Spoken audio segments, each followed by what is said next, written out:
Welcome to the Speed Secrets podcast. Today I'm talking with a coach who has experience with drivers from a huge variety of levels and types.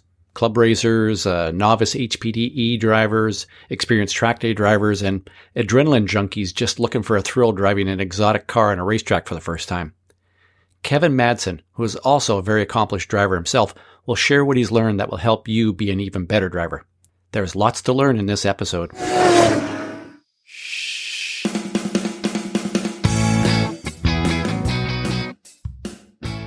Hey everyone, welcome to the show. Today I'm talking with Kevin Madsen, and we're going to dig into some juicy details of driving technique in a way that I hope will help you with your own driving, help you be an even better driver. So let's jump in. Welcome to the show, Kevin. Hey, thanks for having me, Ross. Hey, you have a great reputation as a great driver and a great coach, and you work with all sorts of different organizations, beginners, experienced people, then more experienced and race drivers and stuff. You work with a big variety. Talk to us a little bit about, I guess, the variety and the experiences that you have in getting to see drivers as a coach. Yeah. Thanks, Ross. So, like many of the folks that you work with, and I look to you as you know, as a mentor, and many others in the industry who've been doing this much longer than myself. But the private coaching side is pretty busy for me. So working with folks that are, they do DEs and high performance driving events and want to build their pace in a safe environment, as well as maybe even move up to amateur driving, amateur competition, racing, and even beyond. Some folks that are even up to like Ferrari Challenge ranks and other sports. Now, in addition to just focusing on that, I still keep pretty busy with various organizations. So like Exotics Racing LA from the beginning, since that opened, I've been the lead instructor there. And so that's more of an experience-based market. The Porsche Experience Center in LA, same thing. Since even before that opened, I was involved there as a driving coach. And then Hooked on Driving, which we know each other from, which is a driving event. And I used to run the Southern California operations and was the head driving coach, and cross karts and the EXR racing series. I can go on, a bunch of different places, and with that, by having that variety, it lets me kind of see a lot of different skill sets, a lot of kind of what we see from the general population when folks come in. What are some of the more common mistakes, or what are some of the common, I guess, a lot of times viewpoints that folks have that maybe we can correct or improve? Well, and that's the kind of thing that I'd like us to talk about. And I think it's interesting that you get a chance to see, especially some of these people that come in for the experience events where, what are they signing up for, like 3 laps or 5 laps or something like that? Yeah, and that's some of the most challenging instruction, frankly, in the industry, in my personal opinion. And Exotics Racing, we have a really good process for that. And I've worked with other companies previous to that where we were kind of still learning, and we were all kind of working together to come up with a good process to make sure that everybody is, 1, safe, 2, that they have a great customer service experience and enjoy themselves and get this once in a lifetime experience.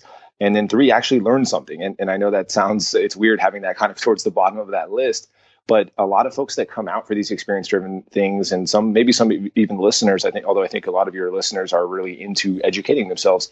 A lot of the general public that comes out is just looking to check a box off, right? And so their own safety, your safety as a right seat coach, and learning something is sometimes not the most important part to them. Well, correct me if I'm wrong, but I think in some ways, somebody shows up and they've got no experience whatsoever, and they just want to tick off the box. The habits, the mistakes that they make, are really not a whole lot different than somebody who's been doing track days for 5 years. It's just, it's exaggerated. So in some ways you get to see what the better drivers do, but it's more obvious. And that helps you kind of pick up when you're working with somebody where they're making the same mistakes, but they're more subtle. Does that make sense? Yeah, no, you're exactly right. And so they'll come in, they'll do a 25-minute classroom, which is typically much shorter than what you would see in a typical driving event, right? Where you or I are leading a classroom before we go out and going through all the safety aspects. But no, I agree. And so just like when you are showing up to a driving event, it's all about connecting with that person one-on-one and finding out what their true goal is. They want to have fun. But you got to make sure that we kind of delve deep into what that really would be. I've often, I think I've maybe even shared this on this podcast before, is, Kevin, if I was going to come and coach you, and let's say, I don't know, we're going to go to Buttonwillow, I would try if I could to arrange so that you and I got to the Bakersfield Airport at the same time. Well, you would drive up, but whatever. So let's say we're going to Road America. We both flew into Milwaukee.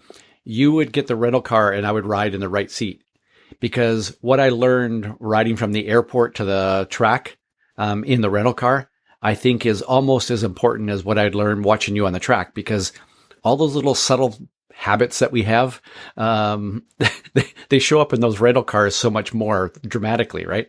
And I think that's the same kind of thing. I mean, you get this chance to see all these drivers of different levels, and it's, well, I got to think that some of your experience events are, like you said, they're more challenging than anything else. They are. They do help me grow as a coach, though. The difference being, and you're exactly right. I mean, I'm just smiling thinking about the rental car ride, and that a rental car ride, while it could be 90 minutes or longer, you get to learn about that person on an individual basis, the family. Like, you get into the background. A lot of that matters, and sometimes on the experience side, you may not get that, but they're still trying to come out and have a good time. And a lot of times, really they are thinking about impressing their family that's there watching, right? And so that's their biggest thing. And that can be a dangerous equation if they're just looking to go out for a couple of laps and impress their family.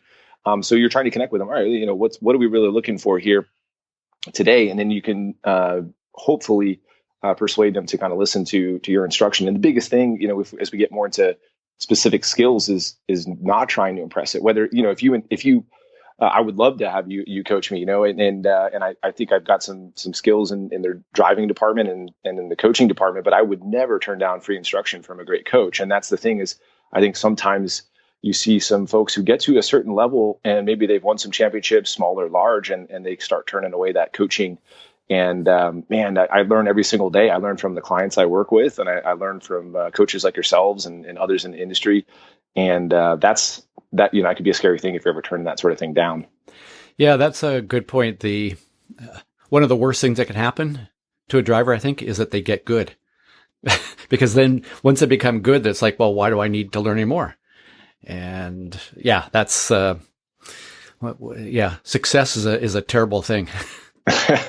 Yeah, I saw a chart and it's terrible. I wish I remembered what it was called, but it kind of showed a graph of as time was like going left to right.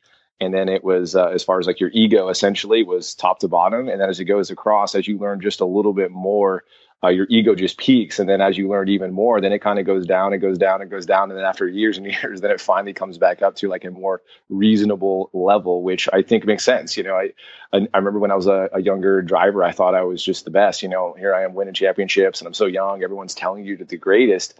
And, then when you really delve into the sport, start getting into some of the more intricate aspects, data and friction circles, even back then, and all this sort of stuff. Wow, you're like, okay, I don't know nearly as much as I should. Let me really hit the books and learn from the true pros. Yeah, there's I came across this some information. I think it was in Harvard Business Review. I think it was, and it was talking about doctors and pilots, and I can't remember the exact, if it was pilots, like the first 100 hours, they're very safe. After, 1,000 hours, they're safe. But a pilot with somewhere between 100 and 1,000 hours is the most dangerous. And the same kind of thing happens with doctors, with surgeons as well. As, when somebody's very new, they're really focused on getting better and they're really focused on the technique and everything. But it's when they sort of get to that point where it's like, I kind of got this figured out. That's when they become most dangerous. So I think the advice was something like, when you're getting on an airplane, ask the pilot how many hours they've got, and if it's either not very much or a lot, you should feel good. It's so, yeah. As much as you and I travel, this may be a new question I have to ask now. Yeah. I don't know whether are we allowed to ask the pilots that as we get on. We should do that. So yeah, the app that the airlines have.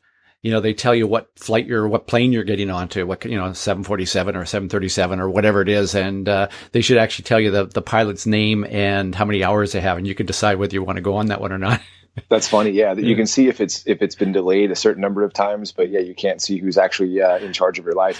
Yeah. I relate to this. My dad's a pilot. Actually, my family, are mostly pilots. So my brother is an A-10 Air Force pilot. My dad has been a pilot for a number of years, flies 737s for American, and my cousin was an F-16 pilot. So the cool part is, I actually learned a lot from that industry as well. I just got done with a race this past weekend where I was racing with some journalists like Matt Farah and Jack Baruth, and some mutual friends of yours. Yeah. And the task heavy environment, right? When you get inside the car and you've got somebody who's battling you, maybe front and rear.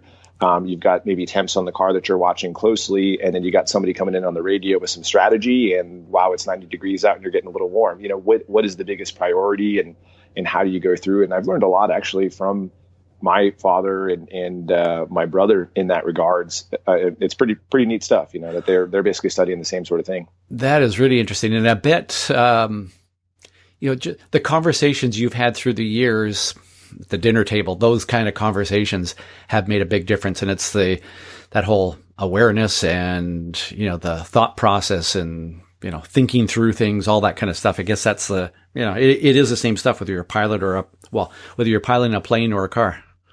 Definitely. Yeah. So, as a driver, what are the things today that you are really focused on with your driving technique? When you're on track, is there one particular thing that you're going, I really got to work on this? What is that one thing that your favorite technique to work on to become faster? Sure. And a lot of it comes from you and other mentors in the sport. Bruce McGinnis, who I worked with for a long time in Skip Barber, and plenty of others. Dave Roberts, who has worked for a number of schools and is out at Exotic Racing Vegas, and yourself. It still goes back to the basics. I think that's the interesting part about it. And I talked a little bit about this with Matt Farah, but the vision part, right? Vision is so paramount to everything that we do. And I recently, in addition to the road racing, this year I'm back in competing. The last 7 or so years has been almost exclusively coaching. So I've been coaching individuals and working for manufacturers and different organizations day in and day out, and learned a lot. And now I'm, had some cool opportunities this year to hop in and race around and do a little competing again, which has been just an absolute blast. And I still see that, especially we're doing these things called cross carts. They're about 130 horse, 660 pounds. It's like a go-kart, but it's on the dirt. You're doing rally cross, and you're doing it in front of a bunch of fans, a couple thousand people in these little arenas and stadiums and stuff. So in those, you're sliding, you're drifting essentially, and you're squaring up the exit and trying to come out fast. And there's so much going on. And the gearboxes, you take a little bit of getting used to. It's a motorcycle drivetrain. And so the vision, you're dropping down. What gear am I in? Okay, am I within the revs? But you're sliding, you're coming towards the wall. You got two people next to you. And so still vision comes to be a critical part. And it's not looking straight ahead. It's, of course, looking through the corner. And then as the conditions change lap to lap, I mean, Ross, we're used to asphalt changing, over the course of a day with a little bit of water or some grip and some rubber. But I mean, lap to lap, the changes that happen on these dirt surfaces is insane. And so with that, you're glancing down. Okay, what am I getting? A little bit of clay there? Is it going to be muddy? And then I got to look through the corner, and then I still got somebody in the radio. So a lot of it has to do with that multitasking. But I still find vision to be critical in my own driving as well as the folks that I coach. Well, that's an interesting topic because, and it actually, so I've been working on a vision training program and kind of really digging into, what we're doing. And because I don't know of a driver that I've ever said, who has ever said, no, vision's not important. But people it gets lumped into this thing. Well, vision's important. Well, what exactly does that mean? And, you kind of touched on a little bit of not just looking down, but looking through the corner. But can you explain that a little bit more? I mean, and I think part of the reason why people say, well, vision's important is they know it is, but it's hard to explain what they do. And I think there are a couple of different ways that you can use your vision. And I'm curious to, can you explain what you do with your vision? Yeah. And that's the key is I think that sometimes if you get to a more advanced level, you start to look at, I could get into data analysis with you. We could really nerd out on some things. I love going into data, right? And all that, but I still think that the basics are just as important. And I've seen pros that dip their eyes, and getting into the specifics of what it means. It's one thing to just say, use your eyes properly or look ahead but it really is that looking where you want to go. And also, for instance, I was coaching someone yesterday, and she was from New Zealand, and they drive on the opposite side of the road. And she spends a lot of time in Australia as well. So driving on the opposite side of the road, and she was getting too close to some of the course markers, right? So hitting some cones in previous ones. She didn't hit them with me, luckily. But I was talking with her, and she's like, "Whoa, it's because I'm sitting on the wrong side of the car. That's what it is." But she was hitting, she was getting too close to the cones on both sides of the car, right? So either corner, it was a bit off. And so when I looked at what she was doing and in my seating position in the car as I'm doing right seat, and I'll do lead follow, I'll do right seat, and I'll like you, I'll be outside the car as well. But in this case, I was right seat with her because of her skill level. She was a beginner, and I felt like I could give her the most in that regard. So I was able to watch her vision, and she's getting that target lock. And so to her, if I was to say, look where you want to go, she was accurate, right? I was telling her to look at the cones. I was telling her, I want you to clip this apex. And so she would just stare at the apex until she would almost annihilate it, And so that's the thing, is that we've got to be clear with what we're really looking for. And it's using your peripheral vision. It's keeping the eyes up closer to the horizon, scanning through and then scanning back. So you want to see everything that's out there rather than getting your target lock on one particular thing like she was doing. Well, I think, that's interesting. And I think that there's a fine line between target lock and your eyes being too quick. And, there's this whole thing, and there's been some articles written recently about quiet eye. Athletes have this thing called quiet eye. I started reading some research about it about 3 or 4, maybe 5 years ago almost. And it's something that I've felt is, sometimes we teach drivers to look far ahead. So their eyes are moving ahead almost too quickly, and they don't spend enough time looking at where they want to go because they're too busy trying to get their eyes to go further ahead. And yet, if we have them focus on the apex too long, then they get, like you said, target lock. And so I think there's this whole thing. Have you heard about quiet eye? Have you heard that? No, but now I'm going to certainly be reading up on that. So I appreciate it. Yeah. The one thing I mentioned with the students, so for the Lexus Performance Driving School, I'm the chief instructor. We kind of travel around the country and do this thing where we do some pretty in-depth classrooms and advanced programs.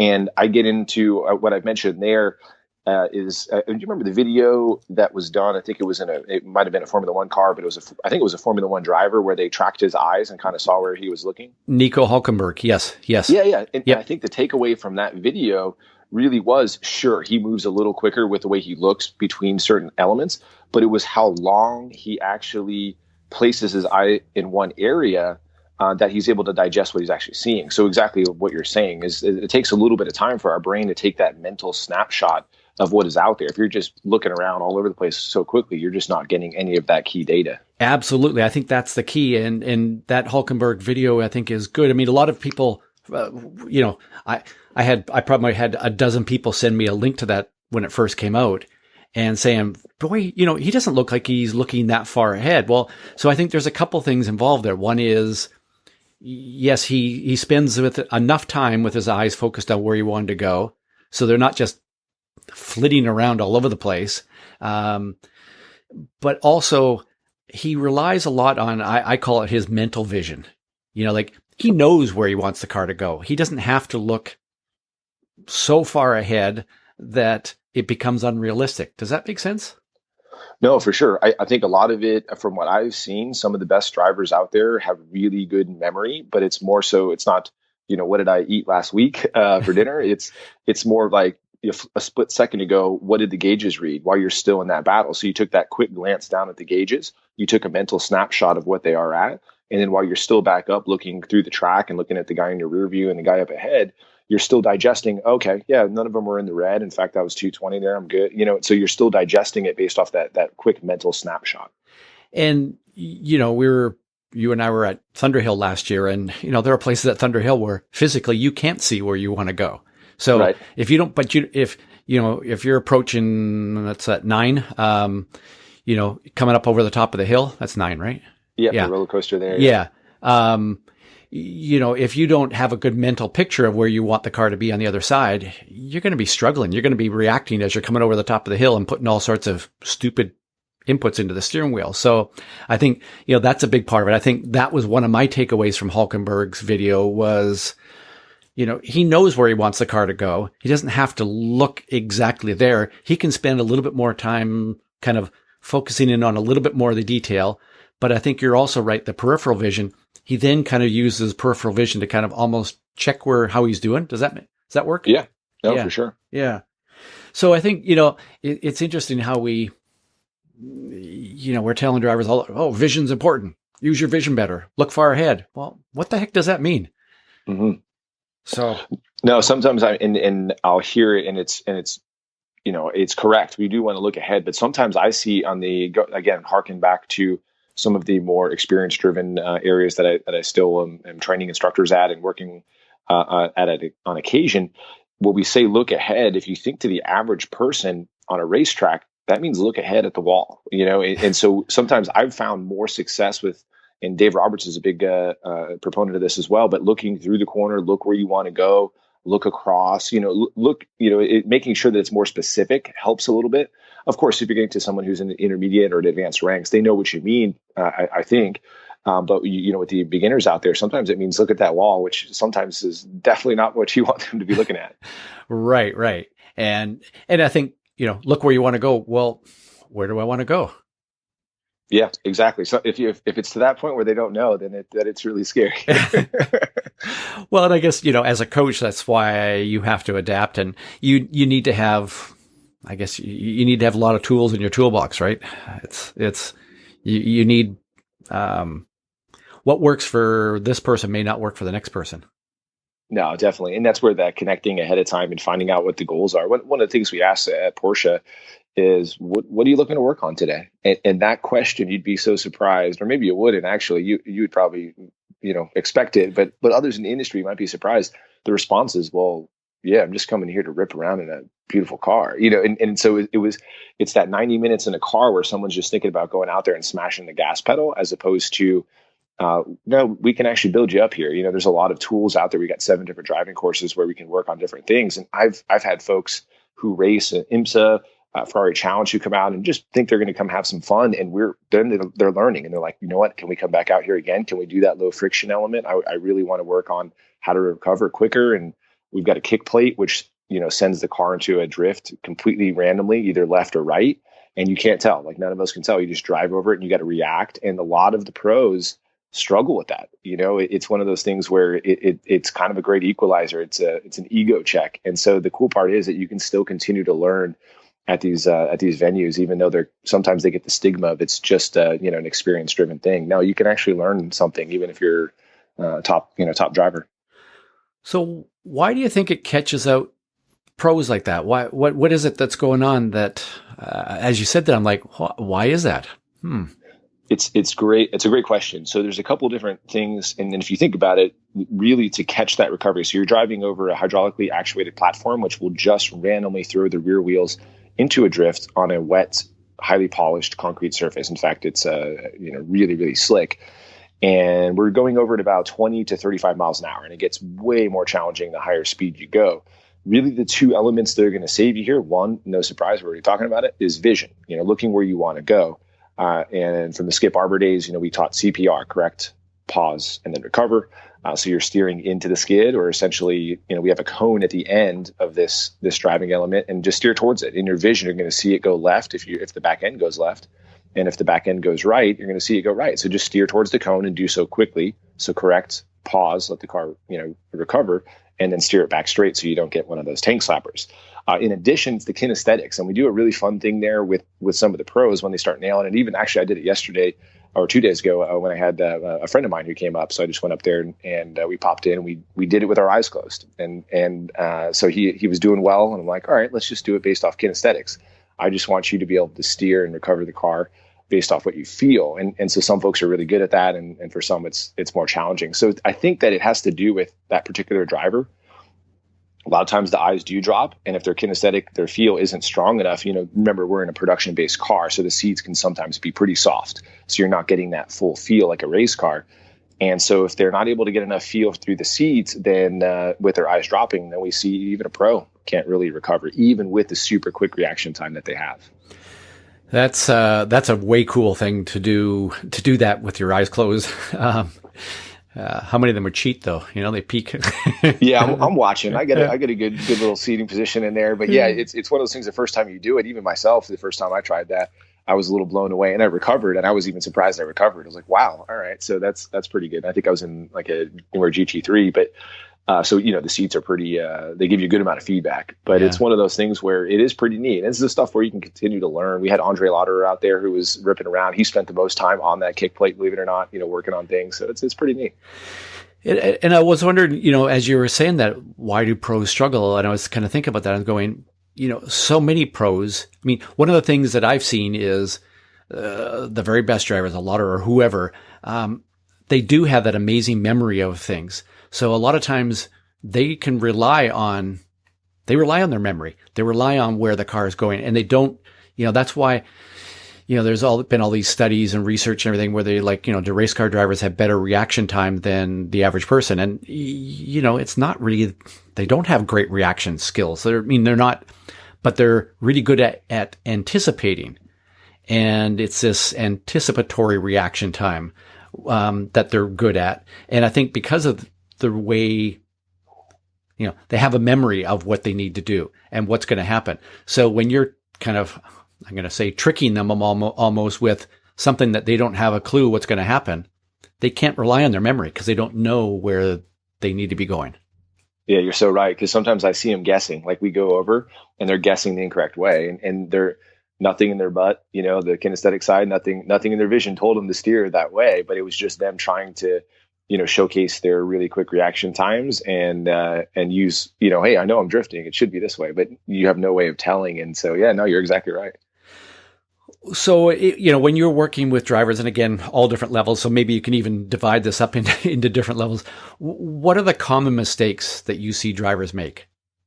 Sure. I think the first one, if I was to, and there's plenty, and I'm the same way. Like I said, I continue to learn, and I catch myself, I'm almost OCD in reviewing videos, whether it's my clients, I'll go through and I'll find little things. And I think they appreciate that. I'll usually look for 3 things to be able to work on the next time, or 3 corners at the most. You don't want to overload it.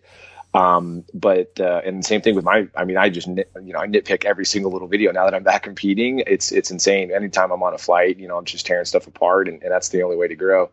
So I think it's a good thing overall. But the one thing I notice, and I think you'd probably see this, you have such a great reputation in this industry, and if someone was to hire you as a coach, is sometimes I think they would want to try to, especially if it was somebody who's already got an established racing career, to try to impress you, and I see that across the board. If it's someone coming to an experience driven, sort of thing, or if they're going and actually showing up and they've got some racing experience and they want to work with you.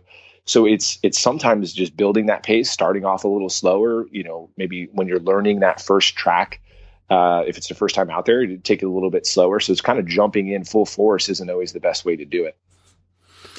Yeah.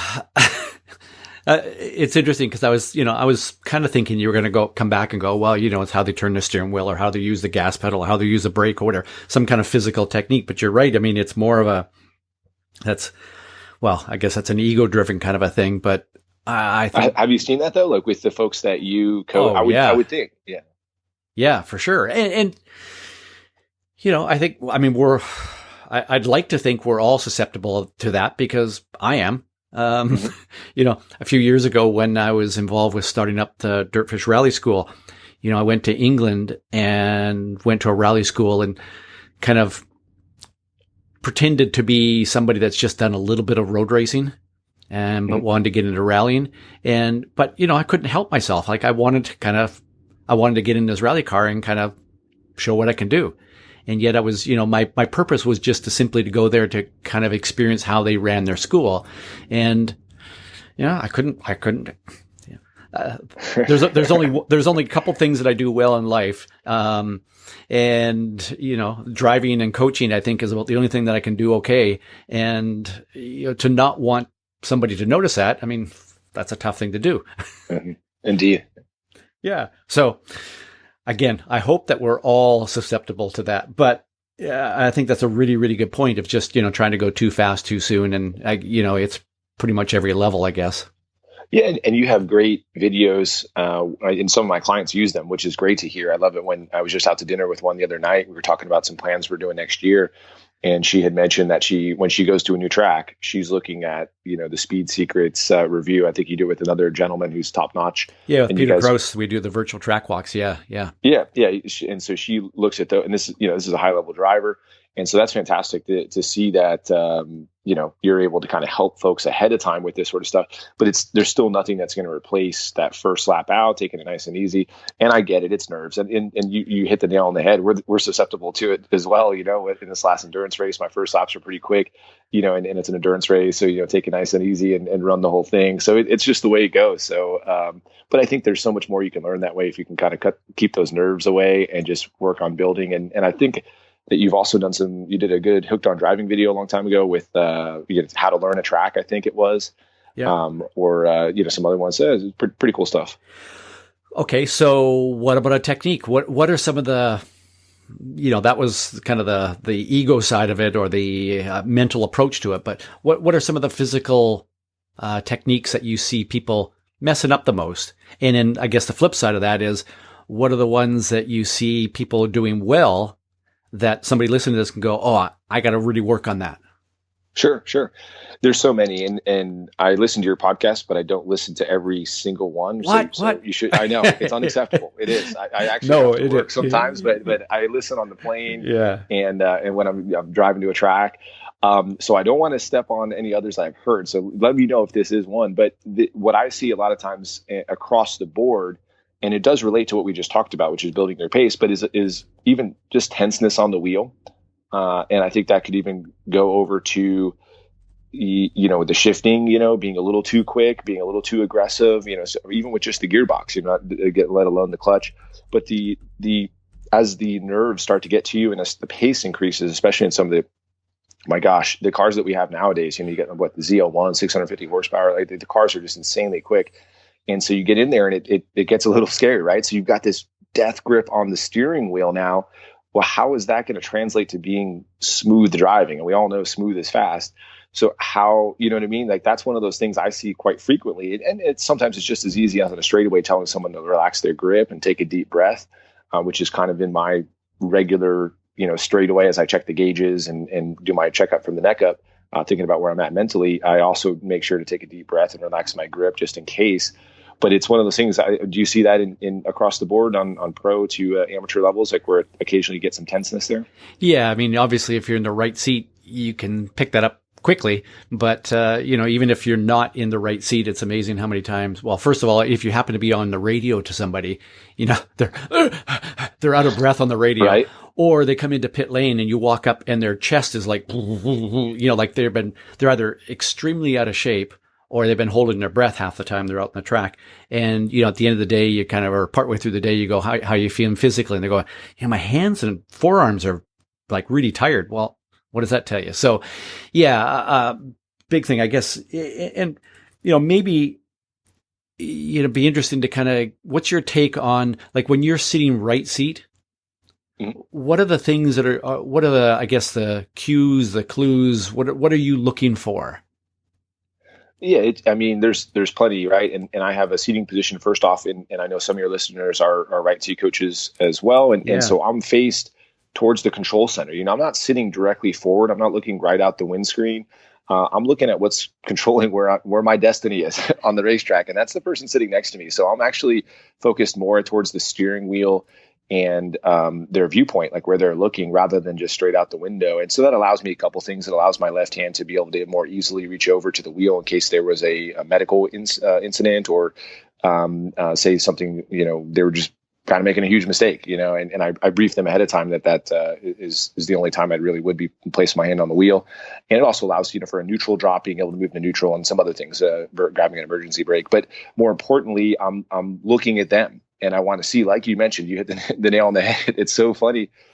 You need oxygen to be able to go around a track, and these folks, and could be any of us, right? I mean, if we get into a real heated battle on the track, and I know you still race, and you might not be breathing as much as you should, but for an extended time, it's a 25-minute DE, where you're doing those sessions out there. Goodness, you got to be breathing. And especially if you're getting into the higher horsepower stuff where it does take a little bit more work. And if you're in a full race car without power steering, et cetera. So you need to be pumping that oxygen through, keeping yourself all comfortable. So yeah, I'm looking at the tenseness on the wheel.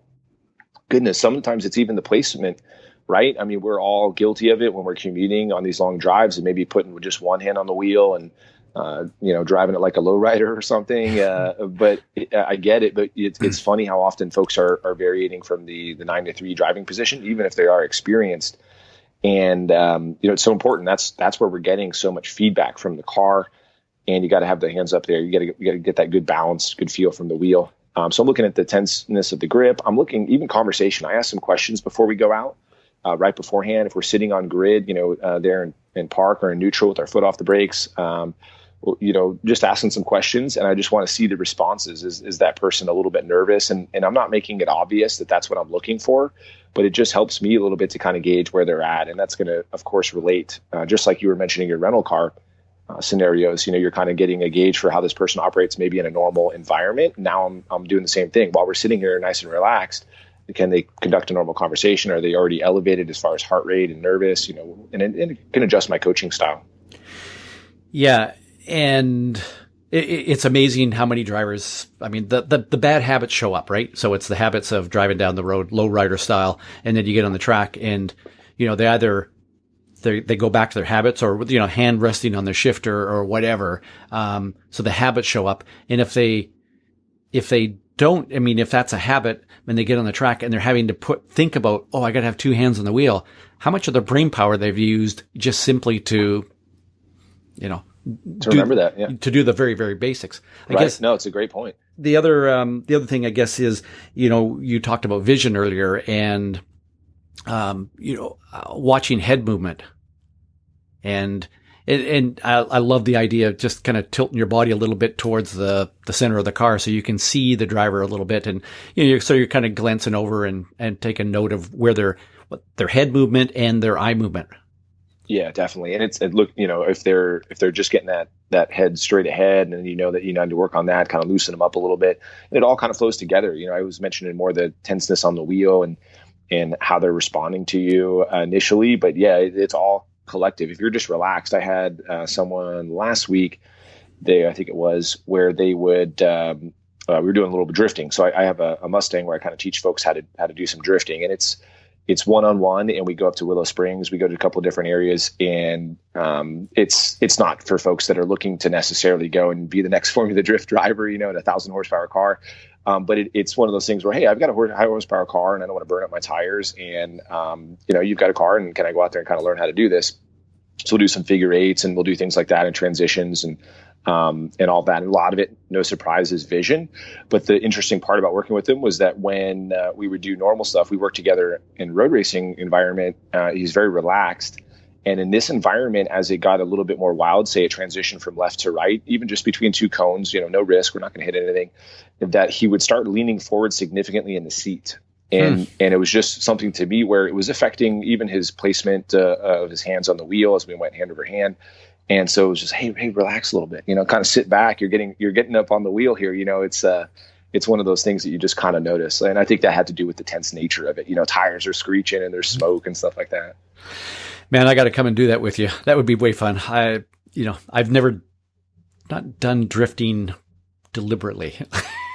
Yes. Yeah. And that's what a lot of pro road racers will say, but no, it's fun. And you can do these sort of things in the wet. You've probably done some skid pad work. Lots of skid pads. So that's, yeah. Yep. So this just takes it one step above that, where you are actually burning up some tires. And we keep it pretty minimal. And I've got a good partner on the tire side. But overall, it's neat. It's different than the wet, of course. You've got more friction there, and so it's breaking that friction, but it's the same sort of thing in that there's patience. As you transition the car, you need to wait before you just get back on the throttle. Otherwise, you're just going to be doing donuts all day.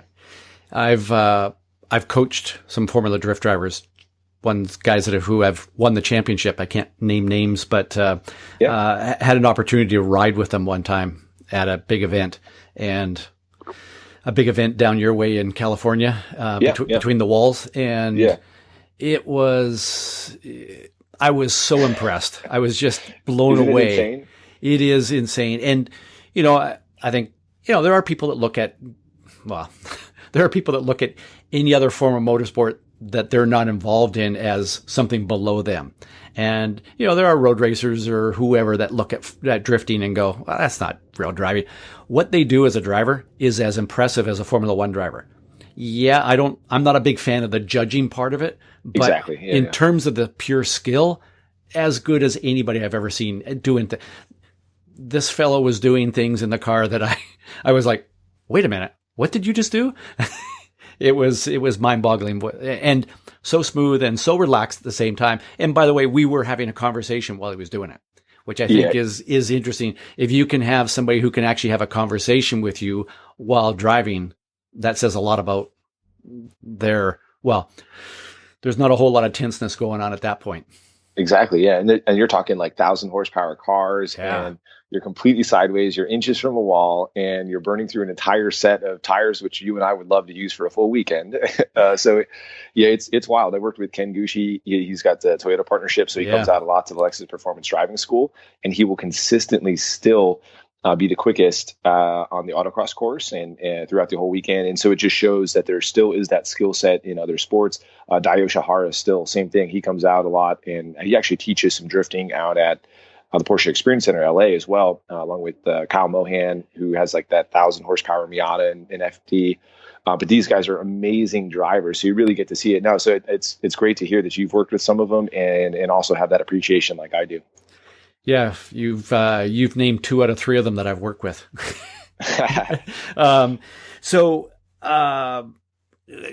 Kevin, give us your speed secret. Give us the piece of advice that you would give a driver.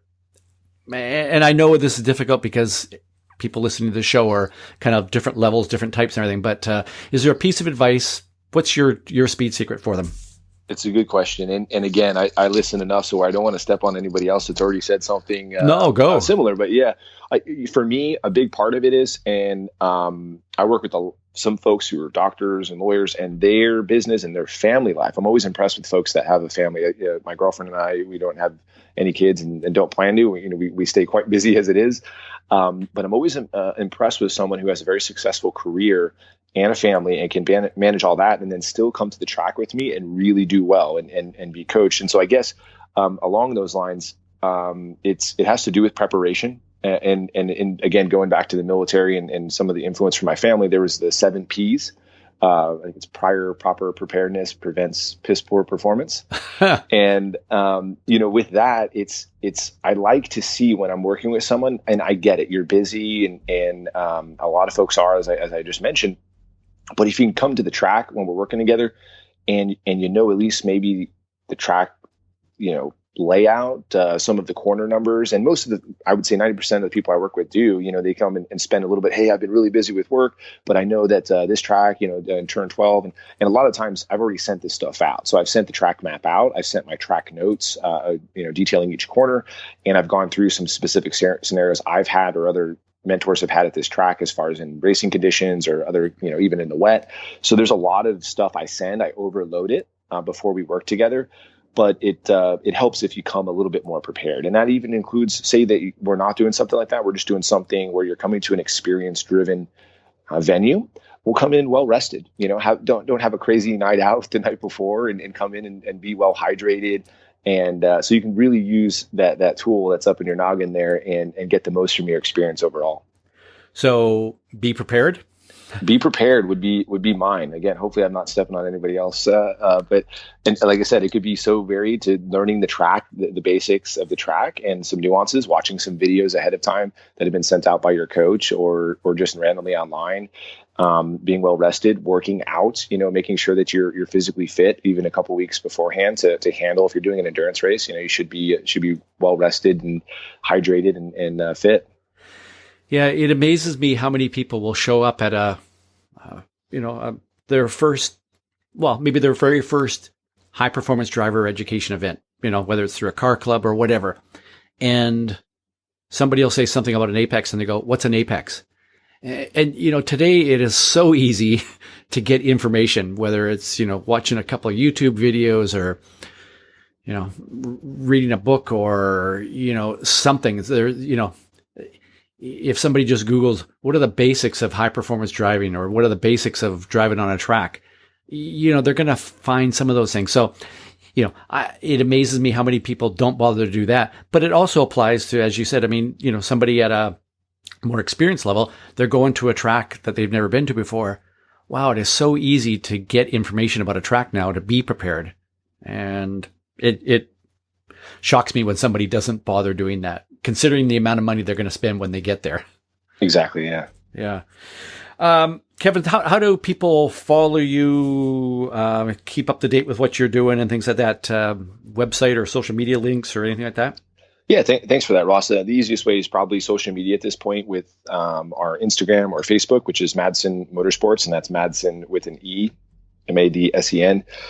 We've got a website that's going to be redone here right now. It's like many drivers, I think I joked with you, many drivers and coaches, it's not the most focused. It kind of covers, some of the driving and videos and things I've done. But it's not, it doesn't really list out what I do on the coaching side. So mostly that's word of mouth, as I think a lot of coaches have in here. Someone works with me and recommends it to their friend, and it keeps me pretty busy. So, right. I think Instagram and Facebook are probably the best. And through those links, and even through my website, madsenmotorsports.com, or just even Googling Kevin Madsen, you'll be able to get to an email to actually email me directly, and we can work from there. Okay. Yeah.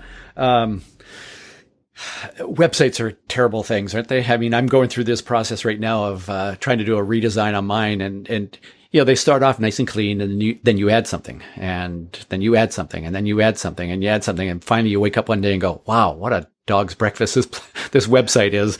Right? And but it's a major job then to fix it all. So, anyways, I know how you feel about that one. Definitely, Kevin. Thanks for being on the show. This has been fun. I think. Big takeaways here is this whole thing around vision of obviously looking far ahead, but looking not too far ahead, because you need enough time to kind of focus in on what you need to focus in on, looking where you want to go, turning ahead, all that kind of stuff, relaxing, not trying to impress people,